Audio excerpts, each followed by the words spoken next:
Nyamara ameneyu dzina lake ndi Makinali, amachokera ku Malawi komwe uko kunzimba kwa ngomu yawo, koma amakhala mu dziko la South Africa. Ku John anapitako kalekale, ndipo mwezi watha adapanga chiganizo chopita ku Malawi ndi cholinga choti akaone makolo. Atafika ku Malawi china chilichonse chinali bwino, ndi tsiku lina ali ku Malawi kuja kudali kapati, ndi iyeyu adapanga chiganizo chopita kupate kuja ndi cholinga akatese nthawi. Atafika kupate kuja china chilichonse chinali bwino. Akubwerera kuchoka kupate kuja adakumana ndi anyamata ammuzi. Anyamata ammuzi aja chongomuona anamuza iyeyu, bwanji maderera. Iyeyu analodabwa chifukwa chakuti iyeyu anthu aja sakwadziwa, sadaonepo. Ndadawafunsa anthu aja, akuluakulu mukundidziwa? Chifukwa ineyo sindikudziwani, ndipo sitinayankhulaneko, ndipo sindinakuoneni nkoni. Ndapapa mwangofika kumene akuti ndiuderera, zokhala bwanji? Anthu aja anayamba kuthamawo.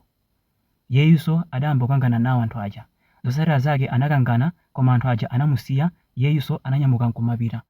Munthu mmodzi mugulu la anthu aja anayankhula kuti, inunso gezi mwangomusiya mfana uja oderera uja chonchija?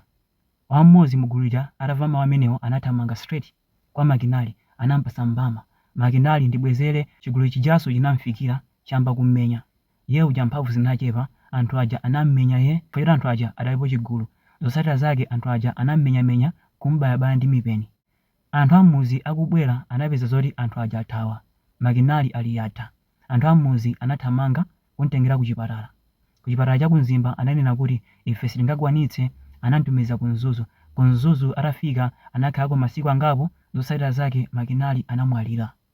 Atamwalira anthu ako a Makinali anapanganso gulu lawo, adapita ku muzi wa anthu aja, koma ali munjira anthu aja ena ake adawanong'oneza kulu kuku kubwera chigulu cha anthu thawani, ndipo anthu aja adathawa.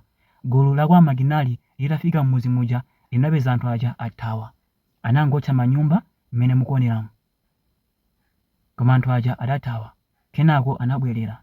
Apolisi anakwanitsa kugwira munthu mmodzi, ndipo gulu la kwa Makinali lanena kuti anthu akamanganso manyumbawo iwowa apitanso kukaphwanya manyumbawo. Ndiyendabwera ndi nkhani imeneyi ndi cholinga choti anthu ena ake mutengere phunziro. Akuluakulu mukachoka ku John kupita ku Malawi chonde osamayendayenda, osamapita ku maparizi ndizi kumakhala pa deni, komanso ukamayenda even masana cha matofu masana angathe kupanga chipongwe, chifukwa chakuti anthuwa ukangobwera kumene maso awo amakhala ali pa iwe.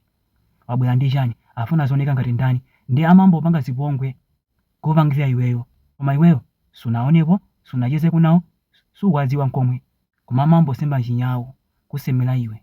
Zonsezi ndi sanje. Akuluakulu munthu akumuzi ndoyipa.